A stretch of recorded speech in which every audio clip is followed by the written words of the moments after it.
Oh, welcome back, everybody. I'm glad you guys are joining me today in a victory in the Supreme Court, a victory for South Carolina, where the Supreme Court rejected the NCAA's appeal to uh, redraw the lines in South Carolina's congressional districts in order to give themselves an advantage in an upcoming election. This is what this is always about. They try to divide lines that are racially divided. So they look for the uh, areas that have the most densely populated of Black Americans, and they try to draw lines right there. So therefore, they know it will be a safe Democrat seat.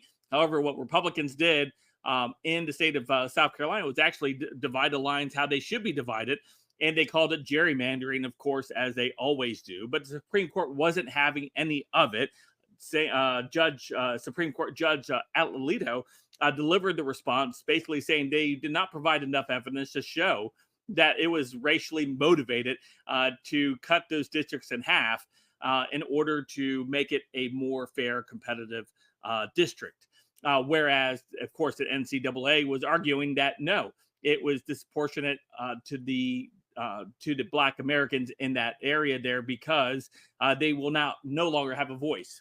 Well, of course, all they wanted was a whole district that was primarily Democrat voters, and that's what they were going for in there in South Carolina. As the Gateway Pundit reports over here, says Supreme Court rejects the NCAA CP lawsuit over South Carolina racial gerrymandering. Right, the Supreme Court has rejected the lawsuit from the National Association of Advancement of Colored People that accused South Carolina of racial gerrymandering across the new congressional map.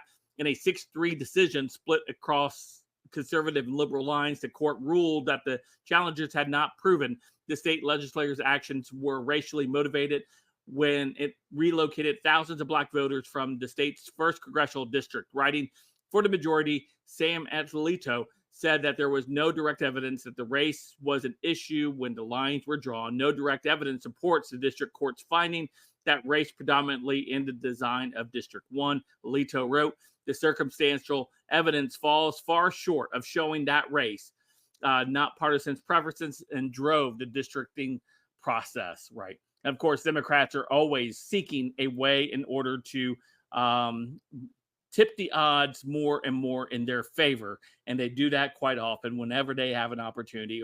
And then when the Republicans actually have control and they redesign the maps, there's always a challenge, and they always work to ensure that the lines are redrawn back to the way Democrats had it. Anyway, small victory. Let's celebrate for a bit. It's always good to see sanity prevailing. Anyway, let me know what you guys think in the comments down below. Of course, you guys can follow me on all my social media, all linked in the description down below. Don't forget to hit that like and subscribe button.